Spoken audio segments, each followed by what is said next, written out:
Hey guys, how are you doing today? I hope that you are doing amazing and fantastic and wonderful. So today's video, I reached out on all of my social medias, Facebook, Instagram, Twitter, and on the YouTube community page, and I asked you all for some amazing Kindle Unlimited cozy mysteries that you are just, gobbling up during this time of sheltering at home.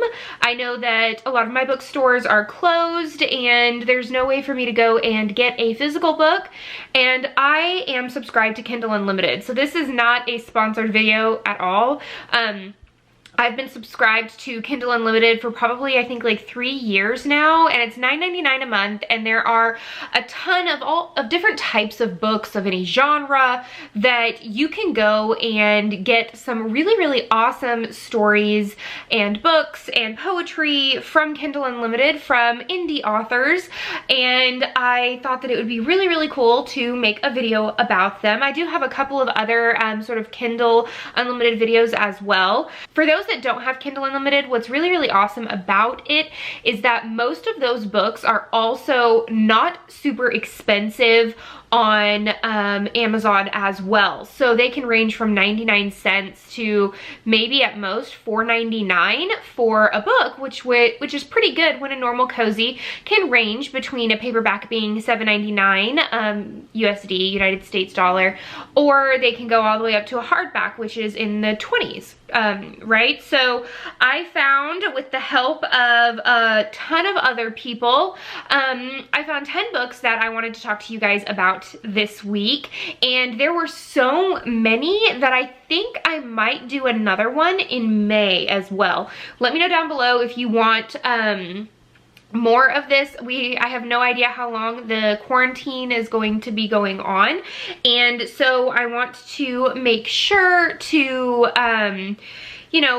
post things that are helpful and relevant that can help you now.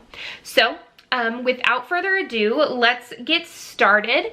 The very first book I have is the Mystic Notch series by Leanne Dobbs. So it says, when the ghost of a murder victim appears in Last Chance Books, middle-aged bookstore owner Willa Chance must find the ghost's killer or risk being haunted with its unwanted advice forever. I love it whenever there is a ghost sidekick. Just like London Lovett's Firefly Junction series with Edward, I just really, really like that kind of dynamic. It just looks really cute. Number 2 is the Kitty Carmichael series by Jane Kelms, or Calmes. I'm probably gonna butcher that, I'm sorry.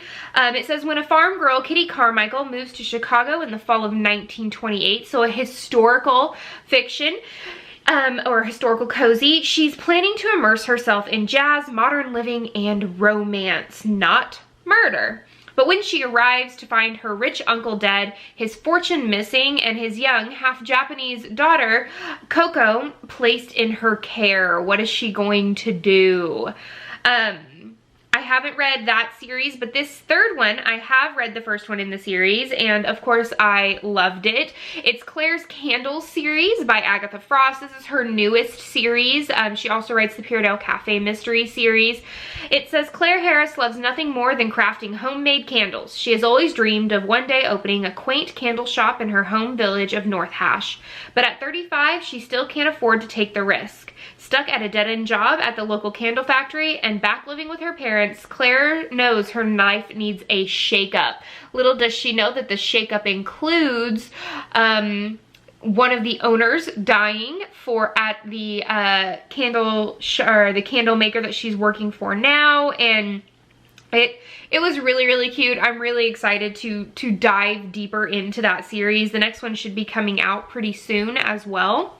Number 4, Majori's Cozy Kitchen, or Cozy Kitten Cafe by Catherine Hayton. Majori Hardaway is worried her Cozy Kitten Cafe might soon go out of business. A property developer is developing a building and building a rival store in the section in front, blocking out her wonderful view. However, her concern is soon replaced with a more serious problem when a new calico kitten turns out to be a witness to a murder. Does she talk to the cat? I wonder if they're able to like talk to the cat or like how the kitten is involved, but I love it when cozies have cozy companions. They're just amazing.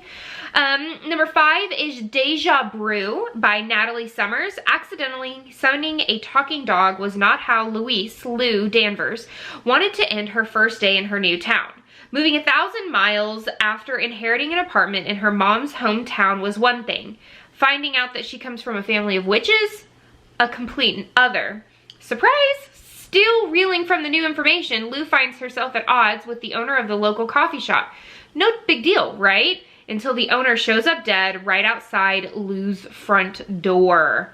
Number 6 is a Stony Brook mystery series by Erin Scott. It says Hadley James is finally living the life she always wanted, making jam and selling it at the local's farmer's market.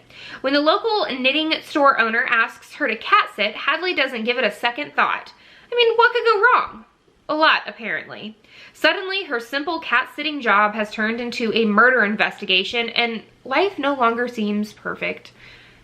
You gotta hate it when your perfect life gets all mixed up because of murder. Number 7 is the Sweet Tea Witch mystery series by Amy Boyles.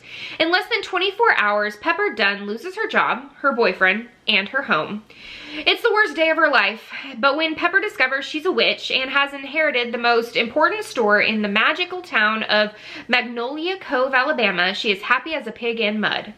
Too bad the shop is a familiar pet store and Pepper doesn't like animals, not even a teensy bit. Determined to sell the shop and get the heck out of town, Pepper plans to go haywire when a local store owner winds up dead and Pepper gets accused of murder. Who doesn't like animals? She better turn out to like animals. I mean, at least that's what I think, is she should turn out to like animals. Number 8 is Body in the Bookmobile by Connie Dowell. Millie, a law school dropout, thinks she's landed a soft gig driving a bookmobile around the sleepy small town of a mountainous Virginia county. But her first day on the job, she finds a retired librarian dead in her van. That automatically makes me want to read it. I mean, a bookmobile, I've always wanted, like, wouldn't it be so cool for your job to be a librarian in a bookmobile? I think that would be super nifty. Number 9, Familiar Kitten Mysteries by Sarah, I think it's Bourgeoisie or Bourgeoise. I'm gonna butcher it, guys. It's just gonna happen. Kinsley Skeenbauer never thought she would go home. At 17, she'd left Coventry and didn't look back. But after a messy divorce, she packed up her stuff and drove toward the only place that she knew would accept her. The joyous welcome home party was short-lived because a dead guy turned up, of all places, behind her diner. So, sounds interesting. And then last but certainly not least, you know, I had to leave you with like a sweet tooth kind of like food cozy, and it's Vintage Sweets Mysteries by Kay George. Tally Holt has poured her heart, soul, and bank account into Tally's old time sweets, specializing in her grandmother's delicious recipes. Tally's homemade Malamars, Twinkies, fudges, and taffy are hit with visiting tourists, and with Yolanda Bella, the flamboyant owner of Bella's Baskets next door. But both shops encounter a sour surprise when local handyman Jean Faust is found dead in Tally's kitchen and stabbed with Yolanda's scissors, making them both suspects. Bum, bum, bum. So those are 10 Kindle Unlimited cozies. Let me know what you think. Or do you have any more you would like to add to the ever-growing list of my TBR that it suddenly is? I'm super excited to dive deeper into these. Let me know, have you read any of these yet? I know some of you have because you suggested them to me. Please give this video a thumbs up. All of the links to these will be down in the description box down below so that you can go and get them quickly. And that is the end of this chapter of Courtagonist. I will see you guys next week. Bye.